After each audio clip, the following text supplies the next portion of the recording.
La Iglesia Evangélica de la Gracia en Barcelona le ofrece la presente grabación por gentileza de don José Grau y de su esposa doña María Beltrán. Le invitamos a visitar también la página web josegrau.es. Deseamos que Dios le bendiga. El tema de esta tarde es la doctrina del pacto en las Sagradas Escrituras. A lo largo de la historia de la salvación, Dios demuestra su amor y su misericordia para con el ser humano que está caído en sus pecados, en su frustración, y no solamente hace todo lo que está en su mano para salvarle, sino que Dios establece una relación de amistad, una comunicación, se establece un diálogo, una relación entre Dios y el hombre. Y vemos cómo constantemente, a lo largo de la Escritura, esta relación toma la forma de un pacto o alianza. Es una alianza, un pacto que Dios establece con aquellos que ha redimido y con los cuales quiere estar, a los cuales ha convertido en su pueblo y de quienes Él quiere ser su Dios. Pero antes de entrar en el tema, quizá debamos hacer una aclaración. Cuando hablamos del pacto o la alianza, estos conceptos no deben entenderse a la manera nuestra. Nosotros entendemos un pacto como un acuerdo, un consenso que se verifica entre dos partes, después de toda una serie de discusiones, un tira y afloja. Dos partes que, en plan de igualdad, se proponen hacer algo y establecen una relación bajo una serie de condiciones. Pero el pacto es el resultado de las conversaciones, la negociación que hay entre las dos partes antes de que se llegue a firmar. Bien, nada más lejos del concepto bíblico de pacto. El concepto bíblico de pacto más bien se asemeja, se acerca a los tratados que un rey, que era el vencedor, imponía a los vencidos, pero con una diferencia, que Dios no trata al ser humano como un vencido, sino todo lo contrario. Lo que quiere es elevarle y quiere convertirle en un vencedor. Los pactos que Dios establece con el ser humano siempre son iniciativa divina, o sea, parten del Señor. Las cláusulas, las condiciones las pone el Señor, no las discute con el hombre. Dios ofrece su salvación, ofrece su comunión, ofrece este vínculo, ese contacto, este plan de andar juntos, pero bajo unas reglas y unas condiciones que Dios de antemano establece. Entonces al ser humano le es ofrecida la oportunidad de aceptar o rechazar. Esto es lo que puede hacer el hombre. O bien en agradecimiento aceptar el don de Dios y andar conforme a su voluntad, o rechazar esta oferta. Pero repito, el pacto no es nunca, en términos bíblicos, el resultado de un forcejeo entre dos partes. Y dicho esto, vamos a entrar ya en materia. Desde el comienzo de la humanidad vemos esta relación de pacto, pero en donde comienza ya a hacerse muy clara, no voy a entrar si esta idea, este concepto está en la relación de Adán y Eva con su creador, sino que vamos a comenzar por el capítulo 6 de Génesis, en donde la idea está muy clara. Es el pacto con Noé después del diluvio. En Génesis 6, 18 y 9, 9. Estableceré mi pacto contigo. He aquí que yo establezco mi pacto con vosotros y con vuestros descendientes y con todo ser viviente que está con vosotros, aves, animales y bestias. Se ha llamado este pacto el pacto de la naturaleza, de la creación, porque después que el diluvio vino como el castigo de Dios por la apostasía, por la impiedad de los hombres, la naturaleza también fue conmocionada. Cualquiera que tenga un conocimiento, aunque sea superficial, de la Biblia, sabe que el orden de cosas en el universo antes del diluvio era distinto de después del diluvio. Toda la creación, la naturaleza ha sido conmocionada. Entonces el hombre se encuentra, por así decirlo, en un universo nuevo, o casi nuevo. Un universo maldito por el pecado, según ya hemos leído en Génesis 3. La tierra será maldita por causa del pecado del hombre. Y entonces Dios lo que quiere es dar una seguridad al morador de esta tierra. Dios en su misericordia ha salvado a Noé. Y de la descendencia de Noé volverá a poblarse el universo. Y quiere darle la seguridad de que no volverá a haber una hecatombe como aquella. Y entonces este es el compromiso que Dios toma. En Génesis 9, 11 y 13. No exterminaré ya más toda carne con aguas de diluvio. Mi arco he puesto en las nubes, el cual será por señal del pacto entre mí y la tierra. De ahí que se le llama este pacto el pacto de la naturaleza. El pacto que Dios hace con el universo, con la tierra y con el ser humano, con los moradores de la tierra. Es el compromiso de Dios. Es un pacto que abarca toda la humanidad. No tiene que ver con creyentes, sino con seres humanos, como a tales. Se le ha llamado el pacto de la gracia común o universal. Y así como Jesús mismo enseñó que el sol sale para los justos y los pecadores, pues ese pacto de Dios con la naturaleza indica exactamente lo mismo, que en su misericordia Dios conserva este universo porque tiene un plan para él, porque la historia tiene significado. Y el escenario de la historia, que es esta tierra, el planeta en el cual vivimos, Dios va también a conservarlo. Hay que salvar a la raza humana, hay pues también que conservar el escenario en donde la raza humana va a vivir su historia. Vemos pues que el pacto es el compromiso de Dios con la tierra, con la humanidad, toda ella, para que descanse en la seguridad de que esta tierra no va a ser destruida, sino que Dios va a hacer en ella todo lo que se ha propuesto hacer. La tierra, mientras tanto, gime, según nos explica la carta a los Romanos en el capítulo 8, versículo 19.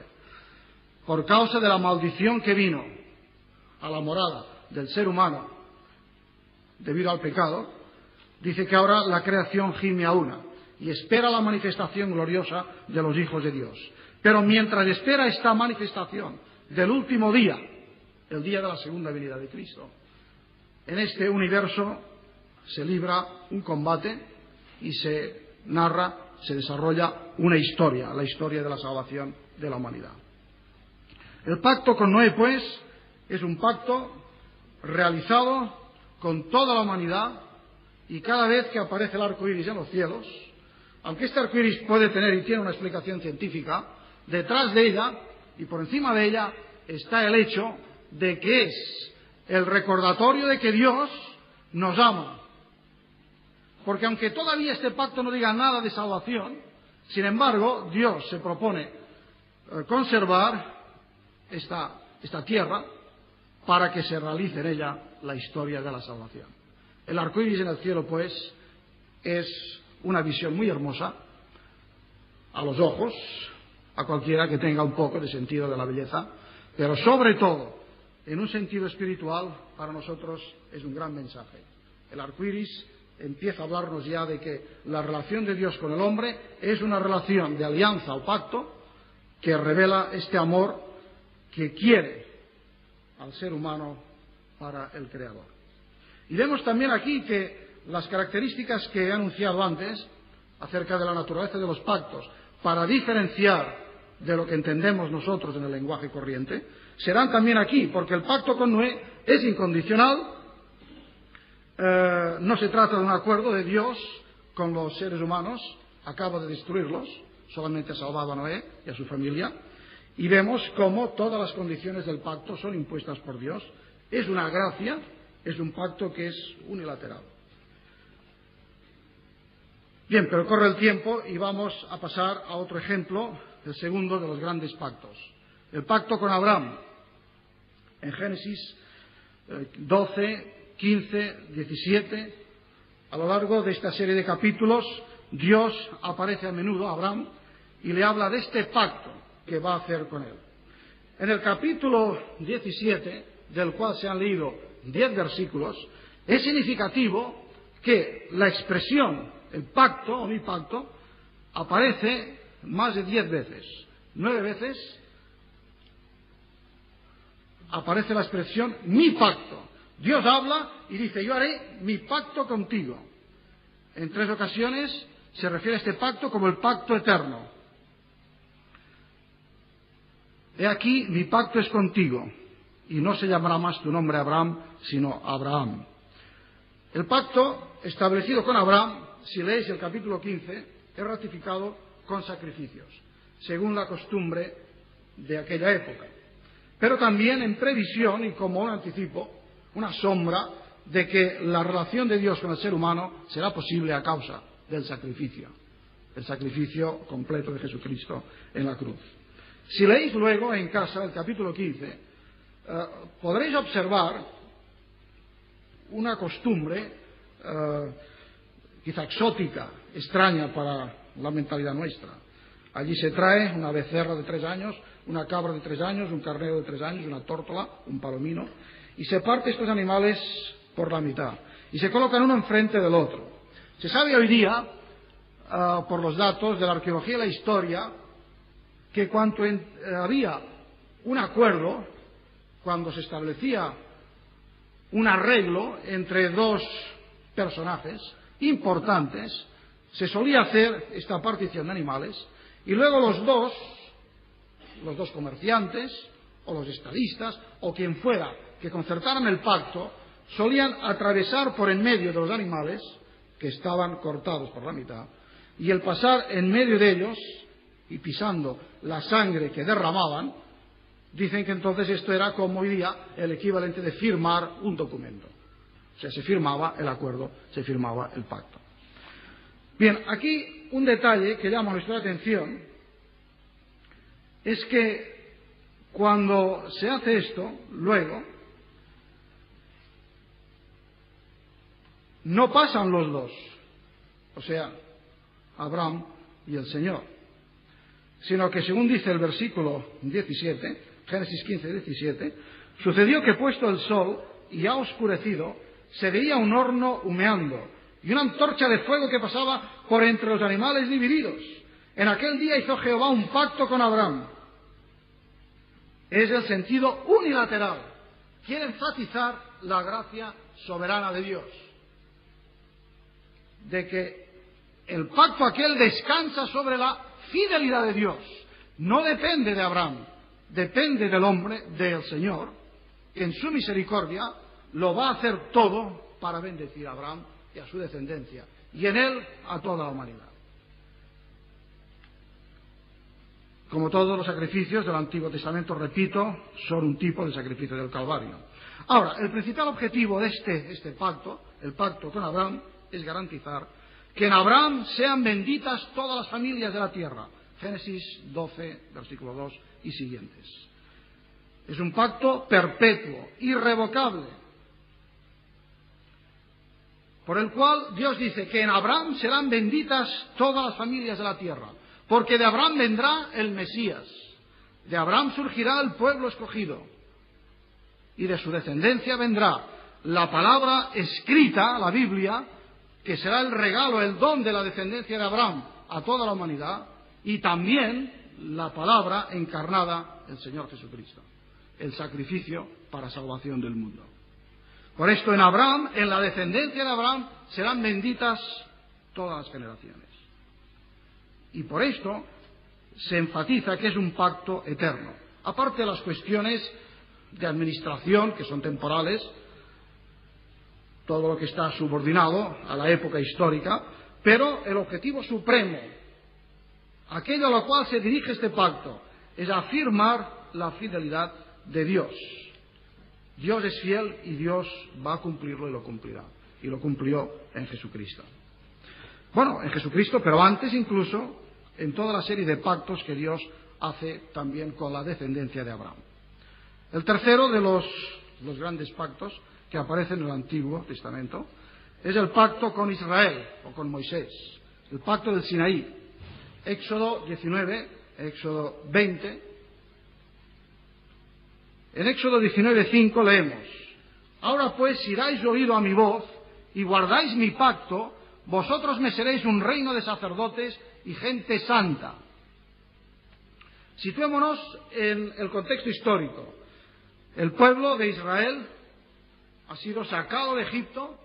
Dios vio la esclavitud en que se encontraban, la miseria espiritual, física y moral, y los sacó de su esclavitud y los introduce, los está guiando para introducirlos a Canaán, la tierra que el Señor mismo va a darles. El Señor pues ha salvado a unas gentes a las cuales quiere convertir en su pueblo, y estas gentes son los descendientes de Abraham. Con ellos pues establece el pacto. El pacto con Israel en el Sinaí es una ampliación del concertado con Abraham. Eso está muy claro en una gran infinidad de textos. Éxodo 2:24, Deuteronomio 4:37, Salmo 105:8, etc. Os voy a leer solamente un versículo. En Deuteronomio 4:37. El pacto con Moisés se establece por cuanto Dios amó a tus padres y escogió a su descendencia. Y aquí quizá debemos hacer una salvedad y una aclaración, porque a veces hay malentendidos. A veces se ha llegado a decir que el pacto con Moisés era un pacto de obras, para contrarrestarlo con el pacto nuevo de la gracia. Pero esto es no leer bien el texto bíblico. Fueron los fariseos los que convirtieron la ley de Moisés en un camino de salvación por obras, pero no la ley de Moisés. La ley es la norma ética, el código, las normas de vida para un pueblo salvado, no por salvar. La ley no se ofrece para ser salvos a través de ella. El pueblo ha sido salvado ya, ha sido sacado de Egipto. Se sacrificaron los corderos con los cuales se pintó el dintel de todas las puertas donde había los primogénitos. Aquello fue la salvación. Pero ahora el pueblo salvado es salvado no simplemente para librarse de la condenación, sino para andar conforme a la voluntad de Dios. Y para andar conforme a la voluntad de Dios, Dios le da su ley, sus normas. Porque el pueblo redimido no es dejado a su antojo para que viva arbitrariamente, sino que Dios le ofrece un código de vida, le ofrece unas normas, y esto es la ley. Por esto es equivocado imaginar que el pacto concertado con Israel sea un pacto de obras, es un pacto de gracia. Las obras tienen que ser la consecuencia de la gracia, la respuesta agradecida del hombre, exactamente como en el nuevo pacto. Ahora, ya digo, los fariseos son los responsables de esta tergiversación que en el primer siglo, y de ahí el énfasis de San Pablo en sus cartas, cuando él no estaba atacando el Antiguo Testamento, estaba atacando la interpretación que del Antiguo Testamento hacían los fariseos, para los cuales la salvación tenía que ser por obras, porque no habían entendido el lugar de la ley. La ley no es camino de salvación, la ley es una luz para la santificación, pero que nos condena, porque somos débiles y somos incapaces de cumplirla, y somos incapaces de vivir en conformidad con la voluntad de Dios. Pero el pacto concertado en el Sinaí es un pacto de gracia, el pacto que Jehová establece con un pueblo que ha redimido, y le da ese compendio de los 10 mandamientos para que sean una orientación, un regalo de Dios, como se lee en Deuteronomio. ¿Qué pueblo hay como tú, Israel, que esté iluminado por Dios mismo, guiado por Dios, orientado por el Señor en todas las facetas de su existencia? O sea que la ley en Deuteronomio, en todo el Antiguo Testamento, pero particularmente en Deuteronomio, cuando se reflexiona sobre ella, aparece como realmente como un regalo, por lo cual el pueblo debería estar orgulloso. Porque de hecho el pacto con Israel sigue al pacto con Abraham. Es una ampliación a nivel de comunidad. No olvidemos esto, la ley de Moisés es entregada en un marco de gracia. Y para agradar a Dios y expresar su gratitud por la liberación de Egipto y la bendición de la tierra que está delante de ellos, los hebreos tienen una ley que es para su bien. Se convertirán en su maldición, claro, pero es por su desobediencia, por su apostasía, por su rebelión, pero no porque haya nada malo en la ley. Lo malo está en el corazón del hombre. Como en todos los pactos que Dios establece, la condición para gozar de las bendiciones divinas es el vivir en respuesta obediente y consagrada. Y para concluir este aspecto del pacto del Sinaí, recordemos una cosa, por si todavía quedan dudas en cuanto a lo que acabo de afirmar, de que el pacto del Sinaí es un pacto de gracia. Recordemos toda la sección litúrgica, los ritos, los sacrificios que se hacían en el templo de Jerusalén. Eran conforme a la ley de Moisés. Ahora, ¿qué eran los sacrificios? Pues eran la manera, el camino que tenía el judío, el israelita, cuando sentía la convicción de su pecado, cuando se sentía que era un pecador, y veía que era incapaz de cumplir lo que Dios exigía de él. Y entonces, humillado, iba allí, se sacrificaba aquel animal estipulado por la ley, el sacerdote hacía de intermediario y le daba la seguridad de que sus pecados eran quitados o traspasados. Todo ello un tipo, un símbolo, un emblema, un anticipo de la obra salvadora de Cristo en la cruz del Calvario, como la carta a los Hebreos explica. Vemos pues que la misma ley de Moisés había esta provisión por el pecado del pueblo. Esto sería inimaginable si fuera un pacto simplemente de obras y no de gracia. Continuemos, tenemos que seguir. El cuarto de los grandes pactos es el concertado con el rey David, el pacto davídico. En 2 Samuel 7, 12, 17 se nos narra cómo estableció Dios este pacto con David, pero hay abundantes referencias a él a lo largo de toda la Escritura. Salmo 89, por ejemplo, versículos 3 y 4. Hice un pacto con mi escogido, juré a David mi siervo diciendo, para siempre confirmaré tu descendencia y edificaré tu trono por todas las generaciones. Primero, Dios hace un pacto con la naturaleza, el escenario. Luego escoge a un hombre, Abraham, concierta un pacto con él para asegurar que de su descendencia vendrá la bendición y la salvación. De la descendencia de Abraham, reúne al pueblo, lo salva de Egipto, le da la ley, y ahora, en este cuarto pacto, aparece una nueva dimensión. Es la dimensión del reino. David, ya lo sabéis, tenía un gran deseo en su corazón: edificar un templo al Señor, edificar el templo de Jerusalén. Pero no pudo llevarlo a cabo. Esta sería la tarea que realizaría su hijo. Pero Dios le dice: a ti te voy a dar algo mucho más importante, porque tú vas a ser el receptor de mi pacto en cuanto al reino. Efectivamente, Dios le promete a David que de su trono, de su descendencia, nacerá el Mesías, el Rey de Reyes, el Señor de Señores, aquel que, según el libro de Daniel, establecerá un reino que acabará con todos los reinos de este mundo y finalmente será un reino eterno. O sea, aquí se amplía ya la visión de los propósitos de Dios. El Dios del pacto ya establece una alianza en términos ahora de una fe, un pueblo, un reino y un rey. Dice el Salmo 132, no olvidaré mi pacto, ni mudaré lo que ha salido de mis labios. Una vez por todas he jurado por mi santidad y no mentiré a David. Es interesante el juramento que Dios hace aquí. Dios no puede jurar por nadie más alto que Él. Entonces jura por su santidad. Una vez por todas he jurado por mi santidad y no mentiré a David. Luego hay un dato muy interesante, es la insistencia en la eternidad. Tu trono como los días de los cielos. Salmo 89, 29. O 2 Samuel 23, 5. Él ha hecho conmigo pacto perpetuo. Y será afirmada tu casa y tu reino para siempre delante de tu rostro, y tu trono será estable eternalmente. Es evidente la naturaleza mesiánica de este pacto, porque va unido a la figura del rey. El reino vendrá con el rey. Y cuando Jesús, según nos narran los evangelios, aparece en la historia de la humanidad, leemos en Marcos, apareció Jesús predicando el evangelio del reino, porque empezaba a cumplirse todo esto que estaba dicho acerca del reino de David. Jesús, descendiente de la línea de David.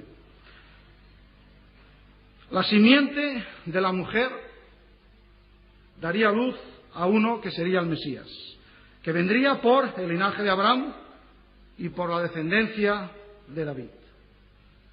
Este es el pacto que Dios establece. Podemos ahora darnos cuenta, después de llegar a este punto, de un dato muy interesante, significativo, unificador, que es algo así como la clave de la interpretación del Antiguo Testamento y aun de toda la Escritura, y es que cada uno de los pactos viene a ser como una etapa de un gran pacto con mayúscula, que es el pacto de gracia. Porque vemos siempre el propósito salvífico, misericordioso. Y por esto se ha dicho con razón que en realidad hay un solo pacto, es el pacto de gracia, la gracia de Dios, pero que va desarrollándose y manifestándose, va tomando expresión a través de esta serie de pactos con Abraham, con Moisés, con David, etc., que dan un cauce, dan expresión y revelan los propósitos salvadores de Dios. Y llegamos ya al nuevo pacto, que fue anunciado por los profetas del Antiguo Testamento. No se inaugura en el Nuevo, sino que fue en el Nuevo Testamento. Quiero decir que en el Antiguo Testamento ya había sido anunciado. Ya hay un profeta, un gran siervo de Dios, que es aquel a quien el Señor escoge para dar la revelación de lo que será el pacto definitivo, aquel que los englobará a todos, los sobrepasará y los culminará realizándolos en perfección. El profeta Jeremías, y en el capítulo 31 de su libro, versículos 31 al 33. He aquí que vienen días, dice Jehová, vienen días en los cuales haré nuevo pacto con la casa de Israel y con la casa de Judá. ¿Y en qué consistirá este nuevo pacto? Bueno, así como el pacto en el Sinaí significaba que la ley de Dios, que expresa la voluntad de Dios y la santidad del Señor, estaba delante del pueblo, ahora en este nuevo pacto daré mi ley en su mente y la escribiré en su corazón. Esta es la diferencia. Y esta es la ventaja del nuevo pacto sobre todos los demás. No porque sea opuesto, todo lo contrario, los recoge, los resume y los cumple y realiza. En el nuevo pacto, cuando venga el Mesías, entonces la ley, la voluntad de Dios, ya no será más escrita en tablas de piedra, sino que entonces será escrita en el corazón de los creyentes, por la obra del Espíritu Santo que acompañará al Mesías. Los profetas denunciaron repetidamente la infidelidad, la apostasía de Israel. Y el profeta, Jeremías, dice a menudo, invalidaron mi pacto, Jeremías 31-32, invalidaron mi pacto, quebrantaron mi pacto, no cumplieron mi pacto. Pero yo voy ahora a establecer un pacto mucho más completo, en el cual la ley ya no estará más escrita delante, sino que estará escrita dentro del corazón del creyente. En Jeremías, en Isaías, en Ezequiel, en todos los profetas, se nos explica el fracaso de Israel y se nos da la perspectiva del nuevo pacto que los profetas saludan de lejos y que los apóstoles del Nuevo Testamento dicen que ha empezado a cumplirse con Cristo. Gálatas 4:4, Hebreos 9:26. Por esta razón, el pacto nuevo es el pacto eterno, que los resume a todos y les da su cumplimiento definitivo. Una idea que aquí también aparece muy clara es que la revelación es progresiva y los pactos son progresivos.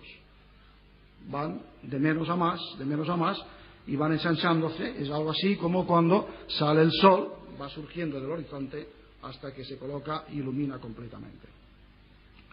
Pero en el centro de todos los pactos, de todas las alianzas, está la gracia redentora de Dios,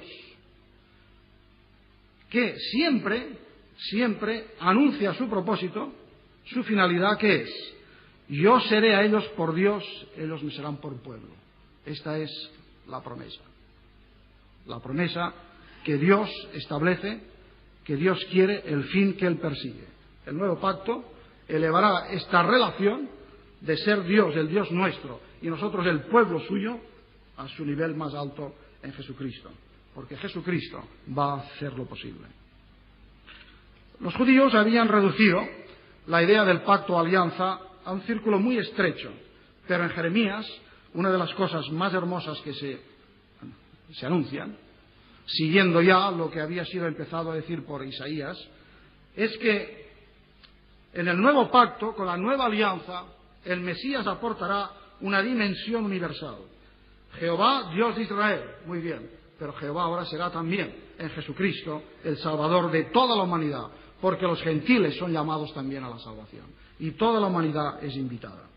El siervo de Jehová será al mismo tiempo la alianza del pueblo universal y la luz de todas las naciones. Y entonces el pacto ya en Jesucristo es un pacto eterno y universal. Recoge todo el propósito salvador de Dios y lo hace eterno. El tiempo nos apremia, todavía tenemos que decir algunas cosas, aunque sea de manera muy rápida, ver cómo en el Nuevo Testamento, en la epístola a los Gálatas, en el capítulo 3, también en el 4, pero en 3:8, podemos ver que San Pablo recoge la doctrina de estas alianzas de Dios en el pasado, en el Antiguo Testamento, la hace suya y dice que en el Evangelio se cumple. La Escritura, previendo que Dios había de justificar por la fe a los gentiles, estoy leyendo Gálatas 3:8, la Escritura, previendo que Dios había de justificar por la fe a los gentiles, dio de antemano la buena nueva a Abraham, diciendo, en ti serán benditas todas las naciones. De modo que los de la fe son bendecidos con el creyente Abraham, para que en Cristo Jesús la bendición de Abraham alcanzase a los gentiles. En el versículo 17 queda identificado el pacto de Abraham con el pacto de Cristo. Pero es que hay más. Aquí donde se dice que dio de antemano la buena nueva a Abraham, en el original dice literalmente, Abraham fue evangelizado. O sea, Abraham recibió de antemano la buena nueva. ¿Esto de qué nos habla? ¿Qué nos enseña? Pues nos enseña la unidad de los propósitos de Dios. Como Dios, a lo largo de diferentes administraciones o dispensaciones, Él tiene un plan único, una voluntad única de salvación, un propósito determinado, y cómo por encima de todos los condicionamientos históricos, de lugar, de épocas, de costumbres, Él va realizando su obra. Pero ya desde el principio, aquella idea, la palabra que dio Abraham, pues es lo que tiene en mente para ser también de bendición a todos los gentiles, a toda la humanidad.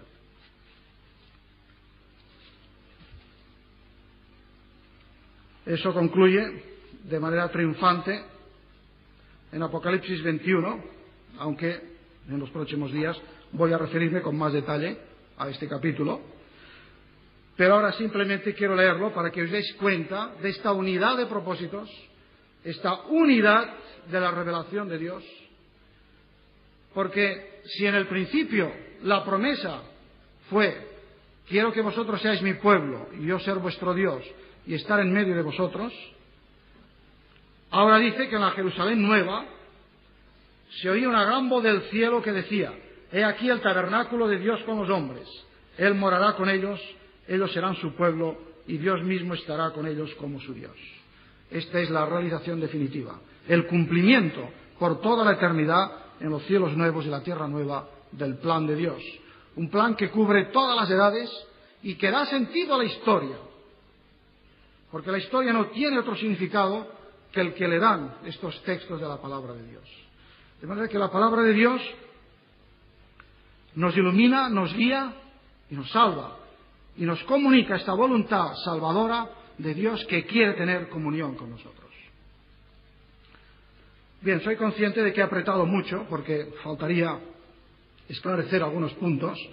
Por ejemplo, hacer una comparación entre lo que realmente son diferencias entre un pacto y otro, y luego lo que los une a todos, en detalle, en precisión, pero no hay tiempo, ni tal vez tampoco sea ahora el momento. Pero espero que por lo menos hayamos tenido una visión global de conjunto de cómo la idea de pacto es fundamental. Es una clave para entender la historia de la salvación. O sea, no es un concepto que los teólogos se sacan de la manga.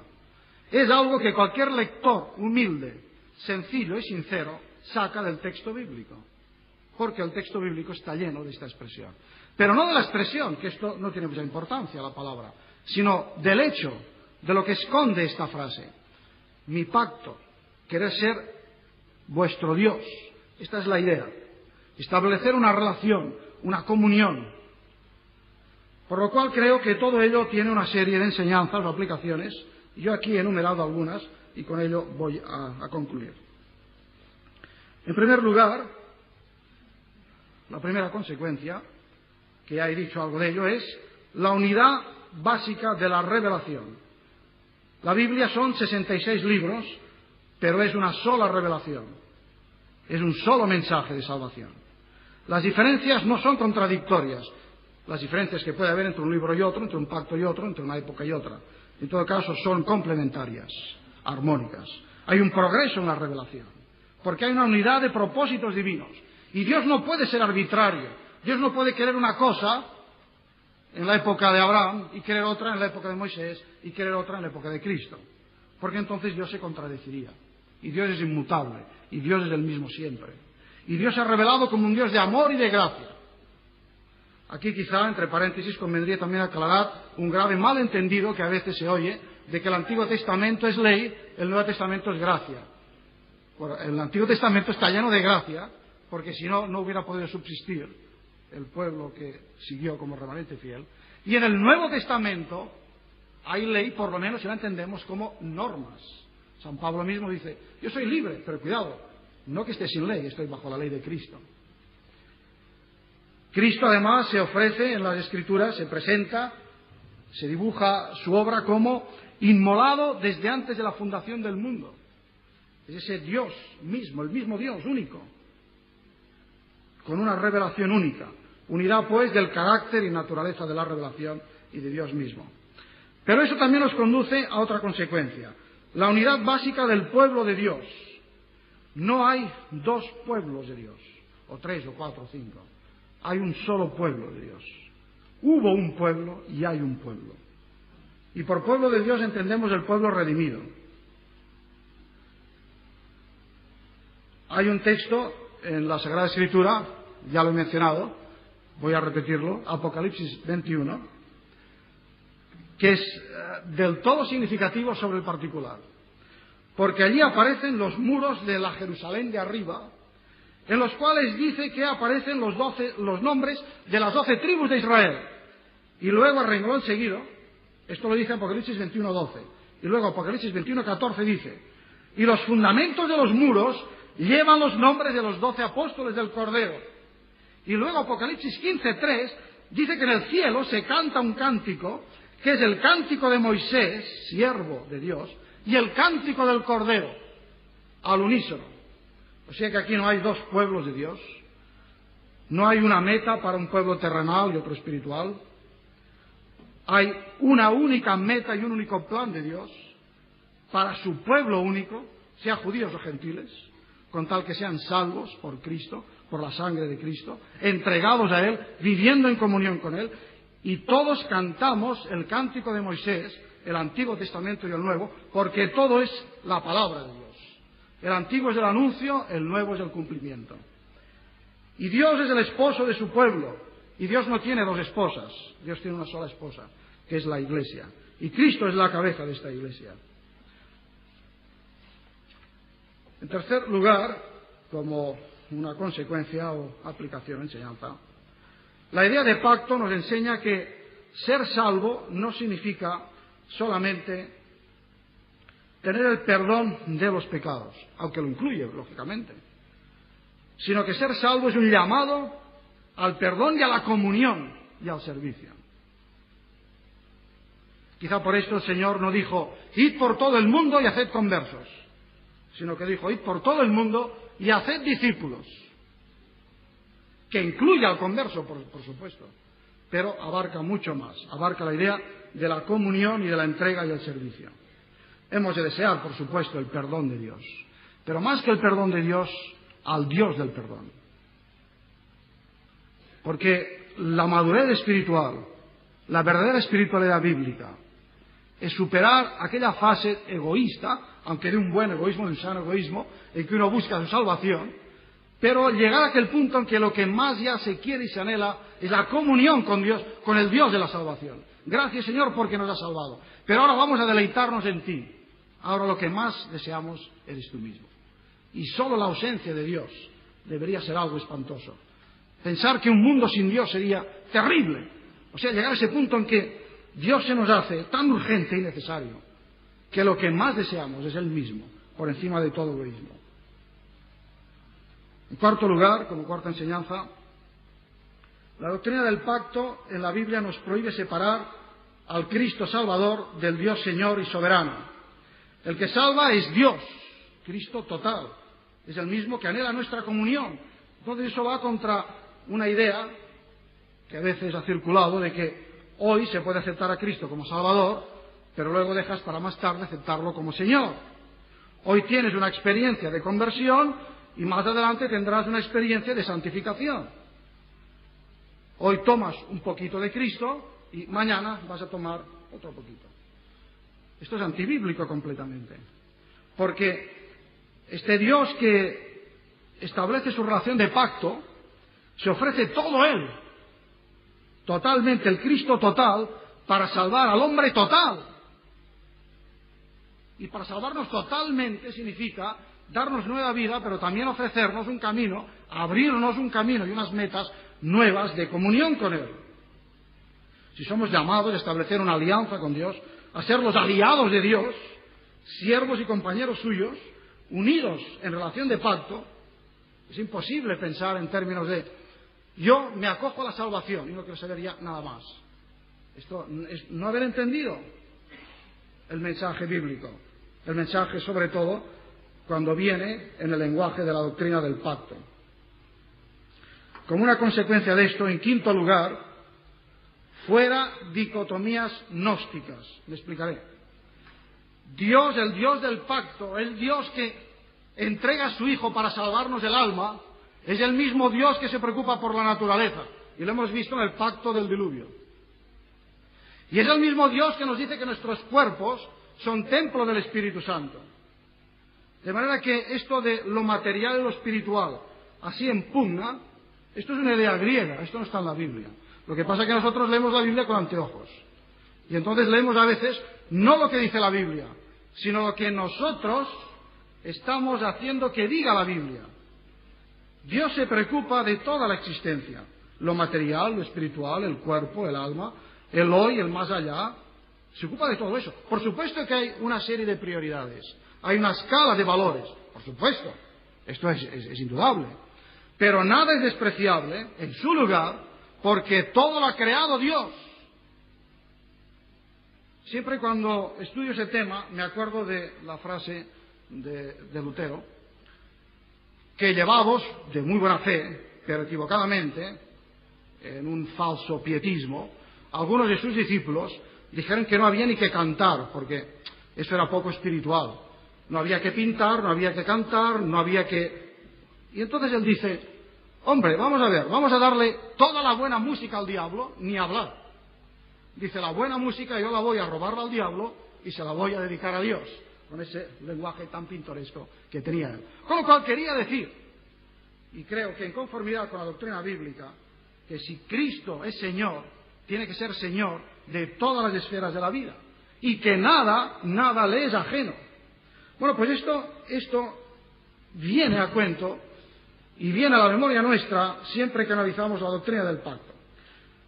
Estábamos examinando el otro día Éxodo 6 y vimos cómo Dios, cuando saca a Israel de Egipto, le dice que lo libra de la servidumbre, lo libra de la esclavitud, lo redime.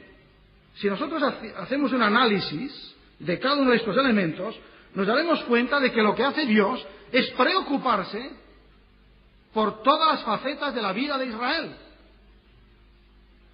comenzando por lo espiritual, pero acabando incluso por lo material, lo cotidiano, lo de cada día. O sea que Dios desciende para salvarles en la totalidad de su existencia. Y por eso luego les dará una ley para que les guíe en la vida de cada día. En esa cuestión hay dos extremos. Hay el extremo que hoy día viene representado por la mal llamada teología de la liberación, que cree que la salvación es meramente horizontal, que es meramente una cuestión política, económica o sociológica.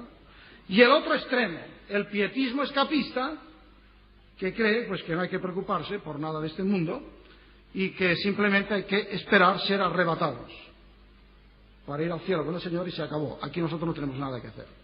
Una actitud muy típica que de hecho es escapista. Pero las dos son equivocadas, porque ni el mensaje del Evangelio es un mensaje de liberación económica o política, pero tampoco es un mensaje escapista que libra al hombre de sus responsabilidades en relación con su prójimo y en relación con sus deberes aquí y ahora.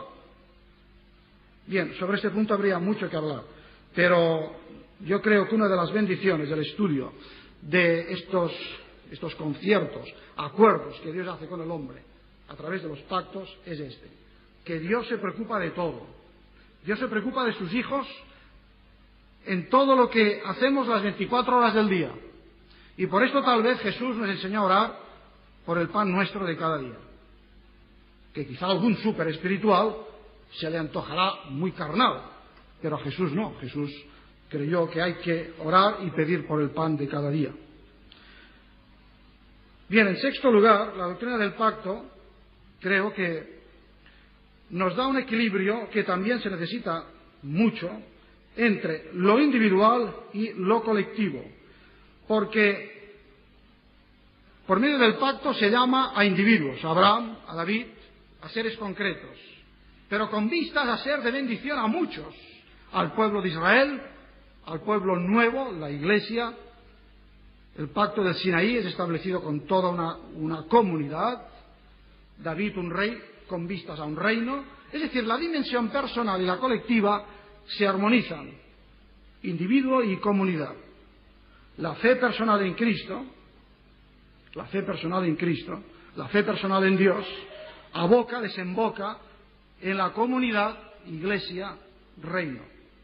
De modo que la fe es más que un asunto particular, una cuestión privada, como algunos creen.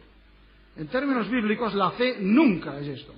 En términos bíblicos, la fe es personal y luego comunitaria, pero nunca individualista. Aún más, la Biblia enseña que no puede vivirse la fe en solitaria, por difícil que sea a veces la convivencia, la comunión, seguramente por culpa nuestra, a causa del pecado que arrastramos, pero la fe bíblica no puede vivirse en solitario. Esta creo que es otra de las grandes enseñanzas de la doctrina del pacto. Y bueno, para concluir, pacto supone conocimiento, una relación progresiva de los dos que pactan, y crecer en la gracia y el conocimiento de Cristo es ahondar en esta relación de alianza, esta relación de acuerdo entre Dios y el hombre. Por esto, cuando se invita a las almas a hacer una decisión por Cristo, a entrar en comunión con Dios que nos ha amado, que nos ha salvado y que nos está llamando a la vida, pues creo que sería bueno recordar que en otras épocas llamar a una decisión por Cristo era invitar a las almas a hacer un pacto con Dios, o mejor dicho, a acogerse al pacto que Dios ya ha abierto y ha establecido con todos cuantos quieran acogerse a Él y ser salvos.